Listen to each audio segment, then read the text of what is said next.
First Kings chapter 3. Solomon made an agreement with Pharaoh, the king of Egypt, by marrying his daughter. Solomon brought her to the city of David. At this time, Solomon was still building his palace at the temple of the Lord. Solomon was also building a wall around Jerusalem. The temple had not yet been finished, so people were still making animal sacrifices on altar at the high places. Solomon saw that he loved the Lord. He did this by obeying all the things his father David had told him to do. But Solomon did something David did not tell him to do. Solomon still used the high places to offer sacrifices and to burn incense. King Solomon went to Gibeon to offer a sacrifice. He went there because that was the most important high place. Solomon offered 1,000 offerings on that altar. While Solomon was at Gibeon, the Lord came to him during the night in a dream. God said, "Ask for anything you want, I will give it to you." Solomon answered, "You were very kind to your servant, my father David. He followed you. He was good and lived right, and you showed the greatest kindness to him when you allowed his son to rule on his throne after him. Lord my God, you have allowed me to be the king in my father's place, but I am like a little child. I do not have the wisdom. I need to do the things I must do. I, your servant, am here among your chosen people. There are many, many people. There are too many to count. So a ruler must make many decisions among them. So I ask that you give me wisdom so that I can rule and judge the people in the right way. This will allow me to know the difference between right and wrong. Without this great wisdom, it is impossible to rule these great people." The Lord was happy that Solomon asked him for this.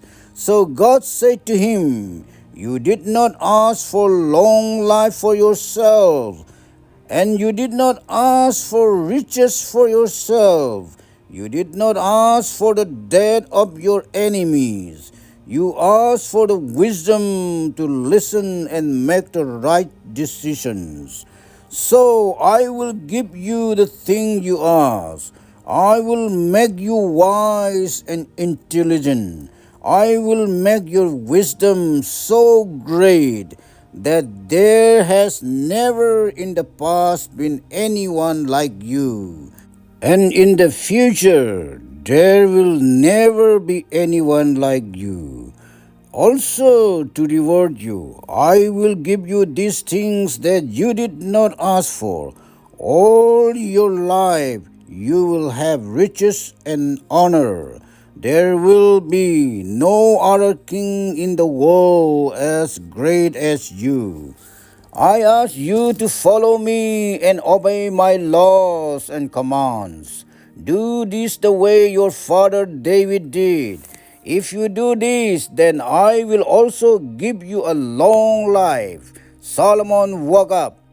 He knew that God had talked to him in the dream. Then Solomon went to Jerusalem and stood before the box of the Lord's agreement. Solomon offered a burnt offerings for the Lord, and he made fellowship offerings to the Lord. After that, he gave a party for all of the leaders and officers that helped him rule. One day, two women that were prostitutes came to Solomon. They stood before the king. One of the women said, "Sir, these women and I live in the same house. we were both pregnant and almost ready to give birth to our babies. I gave birth to my baby while she was there with me. 3 days later, these women also gave birth to her baby. There was no other person in the house with us. There were only the two of us. One night, while this woman was asleep with her baby, the baby died. So during the night, she took my son from my bed while I was asleep. She carried him to her bed. Then she put the dead baby in my bed. The next morning I woke up and was ready to feed my baby, but I saw that the baby was dead. Then I looked at it more closely. I saw that it was not my baby. But the other women said, "No, the living baby is mine. The dead baby is yours." But the first woman said, "No, you are wrong. The dead baby is yours, and the living baby is mine." So the two women argued in front of the king.